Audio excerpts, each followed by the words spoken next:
phase. What moon? Third. Welcome back to Third Phase of Moon. My name's Blake Cousins, and we have a special guest back due to popular demand. Michael Horn, the representative of Billy Meyer. Incredible case. Michael, welcome to Third Phase of Moon. Glad to be here. Wow, Michael's joining us via Skype live from Arizona, and we're talking to him at home base, Third Phase Moon, right here in Hawaii. This is going to be an incredible interview, and we want to get started with what's going on. New revelations, new insight to photographs, videos, and even people covering up the information. Let's get straight to the cover-up. What's going on with you trying to get the information out on Billy, and now all of a sudden people are trying to close it down, not getting the word out? Tell us what's going on, Michael. It's actually very interesting. I put out a new film just a little less than a month ago called And Did They Listen? And I submitted the film to one of the administrators at Arizona State University because I thought it might be a nice place to screen the film for a few reasons. One, of course, for students and professors alike to see it and to question and challenge. And two, there's a professor named Paul Davies at that university who's written 5 books on extraterrestrial life, but who's run away totally from even looking at the Meyer material. It probably would ruin his career a little bit. Okay, so I submit the film. Nice lady says, okay, I'll watch your film. And then she writes me back and she says, your film will not be shown or sponsored by anyone at ASU. What she said is, we're banning this film. We're censoring this film. Now, folks, you know that all sorts of things go down on colleges. That same college has some kind of a crazy class about using condoms. I mean, quite literally, I've got this on a blog. It's hysterical stuff. But she was so intimidated by seeing this film. She watched it over a weekend's time. She could not criticize one thing, but it so obviously busted up her belief system that she has taken the step to ban the film.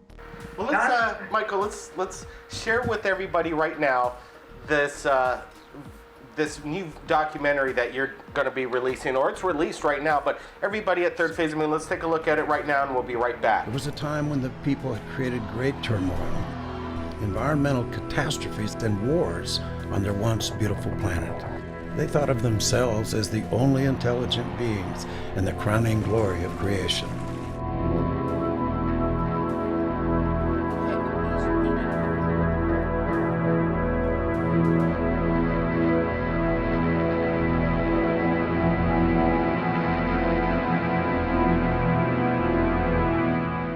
There are more advanced human beings than we are, and they're actually in contact with one man on Earth.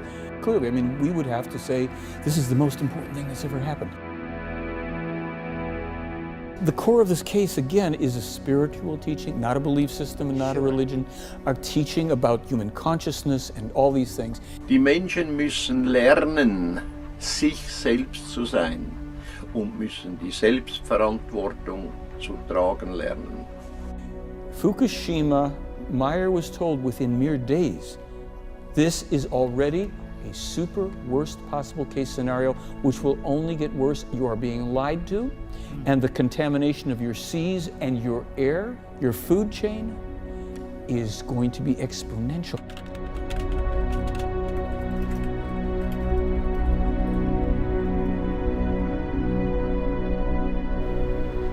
Okay, we're back. Now, Michael, why do you think they're banning this film? What's so relevant that they don't want to get the information out to the public? Here's the deal. This film, you know, this is like my 3rd film in 6 years or whatever on the Meyer case.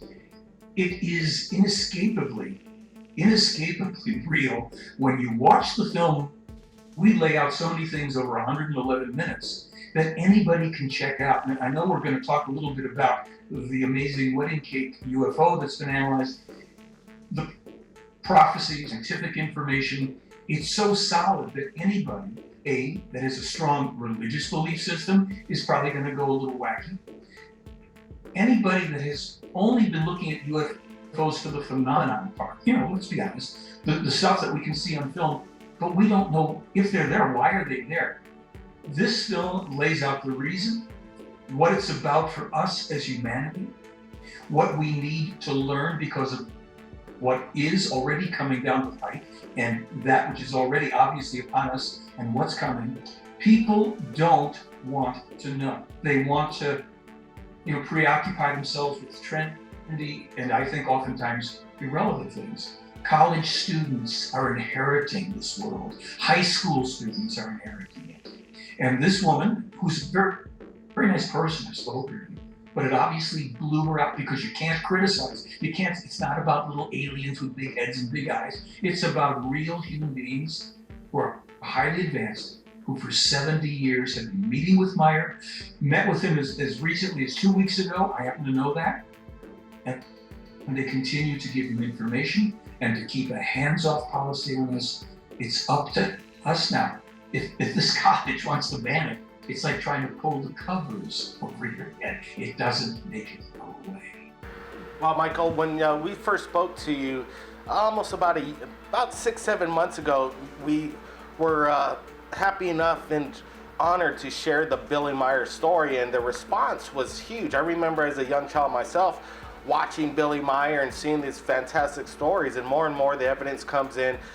People from around the world will say it's a controversial, very controversial story. The evidence is there. People judge it with what they will, but the audience members here at Third Phase Moon just reacted to it so much in a big time way. That's why we're back here talking about this again. And I want to get to some of the questions that people have come to us and wanted to ask you. And first of all, what this is about regarding this photograph, the wedding cake at night, this golden wedding cake shot. Now it's been enhanced, and people want to know what's up. What are we seeing after this enhancement decades later? Well, this is interesting for two reasons. I'll back it up before the enhancement and say to you, there's an arrow on this one photograph, and it's pointing to a band that we can see here. I found out about 3, 4, 5 years ago, I noticed that the dimensions on this craft changed from the daytime craft. You can see photographs of the broad daylight one parked in front of Meyer's house, and this nighttime one, the top of it, we could call it a cupola, extends out of the craft. And this is something that then Professor Zahi also noticed and analyzed. But the real meat of the matter when we look at this wedding cake thing here, and I am a zero with technology. I put it in Photoshop. I did exactly what he said. Turn up the contrast, turn up the brightness, and 32, 33 years later, we see that this is not a model against a black curtain. This is a really large object hovering over a road at night with a post, could be a fence post or a marking post that they have for so many meters or whatever in Switzerland. Meyer is sitting on another craft above this craft when he takes this photograph. He told people, and the beauty of this is Meyer, he's known for 32, 33 years, hey, I took that at night, we were hovering over a road. He's never said a word. We have to find the stuff for ourselves. And this makes all the skeptics look like monkey brains. Oh, it's a garbage can lid, they said, with Christmas tree ornaments and all this nonsense. Obviously, this is no garbage can lid. And in his third analysis of it, which is, you might be able to show that or link to it, he shows the most discrete details on this thing. There are crystals that are red, that are green, that are blue, that are white. The skeptics said, oh, there's something that fell off. And they were saying a piece of it fell off and is sitting in the daytime. It's not, it's a ring that's actually part of the construction. When you zoom in on the globes, these have lenses in them, like blue lenses. This is mind-boggling. I don't care about any, you can look at a lot of great footage. I understand, it's fascinating. This thing, Meyer is within 20, 30 feet of it. Well, the pictures, I was looking at them today, and we're sharing them right now. And I suggest everybody take a look at the photo, the nighttime photo, do your own investigation, put some brightness contrast on it, watch when it pops, and you'll see what Billy said all along. It appears that there's a floating major wedding cake kind of flying saucer above a post in kind of like a field. Quite interesting. 30 years later, this was revealed. And now Wait, we're looking you're right. at. Go ahead. No, I was going to say, the skeptics who are obviously going to lose their screws over this, and they cannot respond. They refuse to now even engage. Here's the thought. We would have to believe that Billy Meyer, 33 years ago, is somehow smart enough with a 35 millimeter film camera to take a nighttime photo, knowing somehow he's going to be able to trick 21st century state-of-the-art technology, and voila, we're going to see this craft is hovering over a road. It doesn't happen, folks. This is one of 63 photos. And when you look at the video that's freely available on my site and through YouTube, 5 minutes of zooming in and out of the wedding cake ship, broad daylight. This is real. And he meets with these folks. They're human beings. They're not, there's no extraterrestrial presence walking around on Earth, with the exception of when these folks drop down on him once every few weeks, meet with him, talk to him, and he types out the contact, and then they're gone. There's no extraterrestrials working underground. All of this stuff that we've been told is the disinformation, and it's come from the UFO industry and the UFO community. Fine, let's look at everything. Let's see what we can learn from it. But people, the clock is ticking. These people have given us information to help us survive what's coming down the pike. Well, we just looked, as you're saying that, at some of these detailed photos, close up of the, people claim it's some kind of model or something like that. But, 30 years ago, if it was a model manufactured 30 years ago, the detail that we're looking at here is why go out of their way to do it. It is quite interesting. The detail is spectacular, and the technique on whatever it is, it seems extraterrestrial in origin. Now let's get to these photographs. I love these broad daylight photographs of the saucer, basically hovering around this tree. And this is one of the most amazing metallic broad daylight photos out there, pretty much the most controversial shots. Tell us about these, and what was Billy Meyer, when he's taking these shots, what was he thinking? With the wedding cake, are we speaking about? Yes, the wedding cake next to the tree, broad daylight. Go ahead. Right, and they are truly amazing photographs. He took them at various ranges of distance. When you do look at the video, you'll see him actually snapping some of the photos in that 5-minute video that's for free on my website. He actually has a little conversation during the video. He's talking to one of the ETs, asking him to move the craft, and the guy says to him no, because they always stop short of proving, so that it's okay, it's a slam dunk. I sent you another link showing UFO going around the tree of film. That's been out there now for 49 years or something crazy, 39 years, whatever it is. And the weird part is the craft is in 2 places in 1 frame of film. There's no models involved. So to get back to the wedding cake ship, this is a craft that the Plejaren basically actually made just for using in the contacts here on Earth. And they actually had to take it out of operation because the metals started to have corrosion from our atmosphere. But we got 63 photos and a great video out of them. And of course, everybody, thought, this is, as we said, it's got to be some kind of a hoax. Those detailed photographs that you show, those crystals, there's like 100 red crystals around. Here's a one-armed guy. What's he going to do? Sit around and try to place crystals on a garbage can lid? The guy who did the best model of this couldn't even come close with the details. So extraterrestrial technology made by human beings who are way ahead of us, and they're not wanting us to focus too long on this, but they want to get our attention. So I think, to answer your question, a lot of it is about getting our attention, so we'll pay attention then to the information. Well, let's take a quick view of this documentary that appeared right here in Third Phase of Moon, thanks to Michael Horn. Let's take a look at it right now. Das Universum, das ist schon The universe is already very, very old, and everything took its time to come into being, even human life. The beginning is the cause from which the effect came about.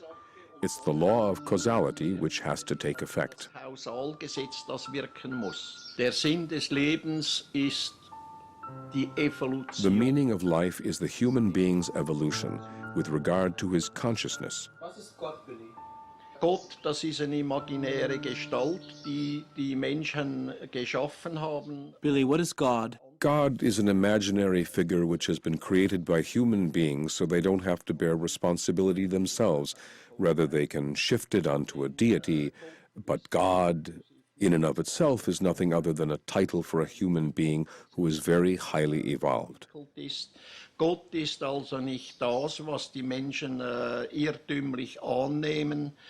God is therefore not what human beings wrongly assume, that he is the creator of life, the creator of a universe, of space. God is nothing other than a title, be it Allah or Shiva, etc. Der Mensch, der versucht immer eine Macht über sich zu setzen. The human being always tries to set a power above himself, and he calls it God. This God or this power is supposed to be responsible for him and everything and anything that he says, does, thinks and feels, and so forth, and for his fate. Das sich ihm ergibt. Der Mensch ist für alles und jedes, das selbst The denkt. human being is solely responsible for each and everything he thinks, does, feels, and undertakes. He must be responsible for it. Stehen dafür. Muss das Positive und das Negative. He must bear and savor all the positive and negative which he processes through his thoughts, actions, and feelings. Special effect artists that worked on the movie Independence Day, you reached out to them to, share Billy Meyer's evidence. What became of that, and what did they have to say? Tell us about the whole experience. Go ahead. Yes, it was a time that I was making the Silent Revolution of Truth, and my friend, one of my friends knew them and brought me to see them. They were, I think, at the time in Culver City. They're called Uncharted Territory. Volker Engel and Mark, and last name is escaping me at the moment. It's been probably about 7-8 years, whatever. Anyhow, they commented on this film that Meyer took, the first film that Meyer took in 1975, where the UFO is going around the tree. Now, many people said, oh, it's obviously a model on a string. It got known as the pendulum UFO too for a while. And so people attacked that as an obvious hoax, and the skeptic set up a miniature tree, and he did a thing with a little model and all. Didn't do a bad job, but what just happened in the last couple of months is Professor Zaghi, who did all of the analysis on the wedding cake ship, decided to go over that film clip. And his findings actually validate what the effects guy said years ago. To really do that shot right and to fake it, you would need a crane and wires and all sorts of things pulling, and because it's not just an object that is dangling and spins around. Professor Zaghi showed, and of course it's linked from my blog, that the craft was behaving in very specific and unusual ways that completely eliminated the possibility of any string. The string would have had to have been shortened, lengthened, the focal point would have had to have moved, all sorts of stuff. Most amazingly, it appears that in a couple times in one frame of the film, you can see the craft in about 2 places in one frame of the film, somehow.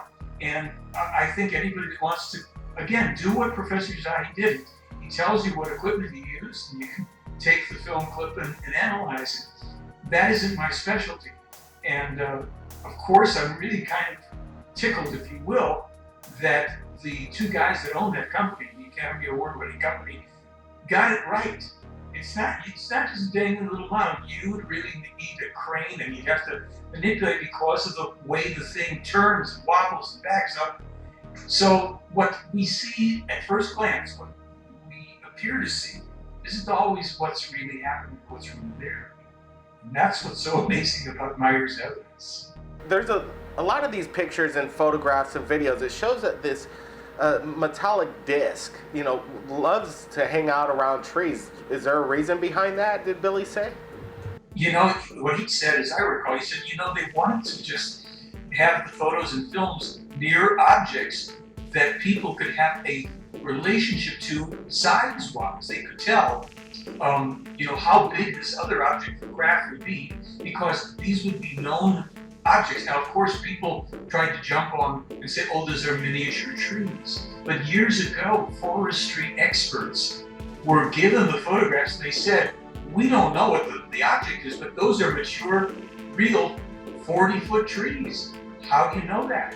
Well, there's something called nesting that takes place at the tops of some of these trees. There's pruning marks where branches have been cut off. There's little details that just do not show up on models, because basically a model tree is made to look quote unquote good.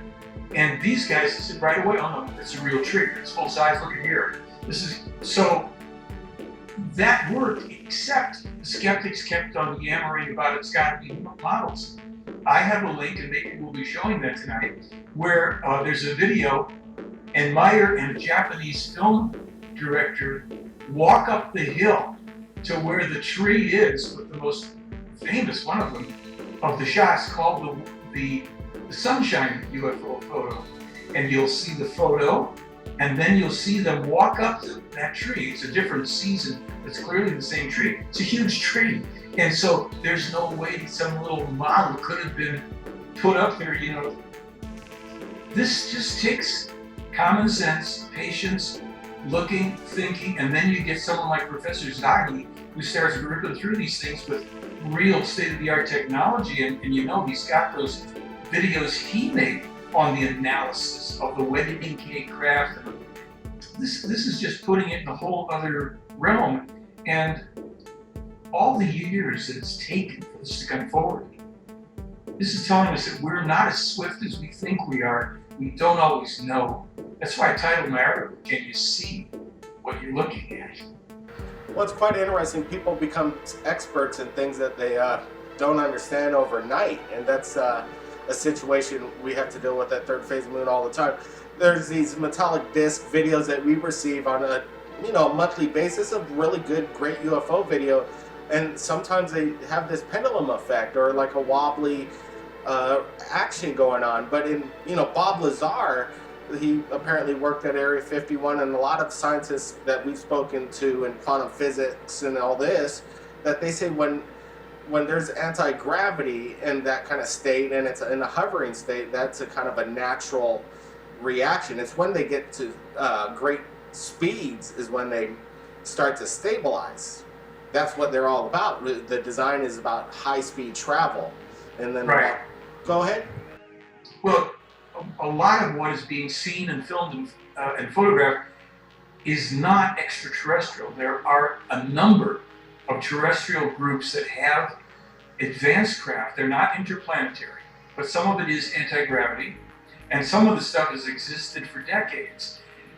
This is where people that are only going to focus on the phenomenon are not going to get their bang for the buck. You can only go so far with stuff that flies around. The Meyer case gives us the reason for contacts, and I wouldn't care if there were 30 or 300 other genuine, authentic contactees. There simply aren't. They can't prove it. Lots of good footage nowadays, because there's lots of testing of military craft, and there is an extraterrestrial race whose craft are sometimes seen around the world and photographed, and who are not the play on. They're a race that's only observing us at this time. They're not contacting. All right, Michael, everybody wants to know when, if ever, are we ever going to get to speak with, Billy Myers? Well, Billy just turned 77. I'm a little younger than he is, but he speaks mainly German, very little English now. Even when I go over there, I have to bone up with my almost non-existent German to talk to him. He gives me a break when I've run out of words. He'll speak to me a little in English, but he does no more interviews. He's let us come over to film him. We have another shorter film that'll be coming out in a couple of months where he answers questions about the spiritual teaching. It's very interesting. And we, of course, have a couple clips in this film and in another film I have out. But his attitude is, look, I've written 26,000 plus pages of information. If we could sit down and have a conversation together, we won't learn as much in an hour with him as we can if we just sit there and voraciously go through the material. Think about it, question it. That's the way it is with good information. It's why you can go to a college and you get a lecture or something, but you've got those books. You see what I'm saying? So, sure, it's great to talk to Billy, but he's just, really, being with him is just like being with another guy. The difference is that maybe 15 minutes or 20 minutes before I sat down to talk to him, he's had a meeting with some of the extraterrestrial human beings, and they were doing work, and to them it's not a big deal, but they're not going to interact with us. So, what can I tell you? Is there any new message for anybody around the world listening right here at Third Phase Moon? What's the new message from Billy Meyer coming out? Well, the new message, there's some new information, but here's the plain, real truth. Within a week after Fukushima, and we go into this in the new film, and did they listen? Meyer was told that this was already an ultra, super, worst possible case scenario. The contamination already flowing out within the first several days had already reached Europe, the radioactivity. That's more than 2.5 years ago. Fukushima is going to affect all of us for generations to come. We have to understand this is not going away simply because it isn't in today's news report, although it will, it is somewhere. The BP disaster has contaminated the seas, and all of this stuff from both Fukushima and BP will down as rain. It's already destroying the food chain. Parts of the oceans are dead. This is, I don't mean to go into doom and gloom. Meyer warned about this in '51, about this atomic power stuff, power plants, dangerous, bad, don't do it. He's been warning about environmental destruction since '51 or earlier. What he has said and been told recently is that by 2020, there's a very good chance that in the US, we will have anarchy here. Now, this is way out there kind of stuff. But let's remember that as early as 1981 and 87, he foretold 2 civil wars coming to America. We can see now the polarization, culturally, politically, racially, religiously, increases. People are under all sorts of increased stress. The financial situations are breaking down, and they will continue to break down. We've been warned about this stuff. So, do we just conclude this and say, well, it's doom and gloom and there's nothing we can do about it? No. He is still of a mind that there are things that each individual human being can do that can start to make course corrections to some degree. We're in these messes because human beings went in the wrong direction for too long. There's nobody coming to save us. There's no ascended masters, there's no angels, there's no gods, there's no group. It's not outside of us. This contact is about helping us to help ourselves assure our own future survival. We don't have to contract in fear and desperation. If anything, we should be accessing our own internal joy. We should be concentrating and meditating and looking to connect with other human beings who simply want to do those things to correct their thinking and their feelings and their actions towards peace, love, freedom, and harmony. It sounds simplistic, but who doesn't want those things? And look how far we are from it. Lots of stuff is coming. We just have to be, that term spiritual warriors is probably an appropriate one. We buck up. We say, okay, we're in these times. They are interesting. They're challenging. Love, peace, freedom, harmony. If I maintain my focus on those things as much as I can, I vibrate that way. I start to correct myself. It radiates out. We link up with each other. And then we realize it's never been about UFOs. UFOs. It's never been about extraterrestrials. They've been through this. They had a world that was basically destroyed by atomic energy plants when they had things like meteorite strikes or earthquakes that ruptured those plants. They want us to go right to deep geothermal energy. You know, the Big Island has got plenty of that. And so does every place on Earth. You sink a shaft and you let that heat energy come up into a facility with turbines, and far more effective than solar, far more effective than wind. You can use those other things, but we don't need nuclear power plants to continue to poison. So there is so much here. Michael, I really want to thank you for joining us right here at Third Phase of Moon, and we're going to have you back, and hopefully we could have the public and the Third Phase of Moon viewers ask you the questions, and we'd hope to set this up and let everybody know about that. I'd love it. Thank you. All right, Michael, and if anybody out there has captured anything incredible like Billy Meyer, hey, you can send it to Third Phase of Moon via Skype or Facebook, and also check out the link below and watch the full-length feature right here at Third Phase of Moon, the Billy Meyer story, full insight. Check the link, and I'm sure you'll be amazed. Everybody, keep your eyes on the skies. My name's Blake Cousins, and we'll see you again next time. Third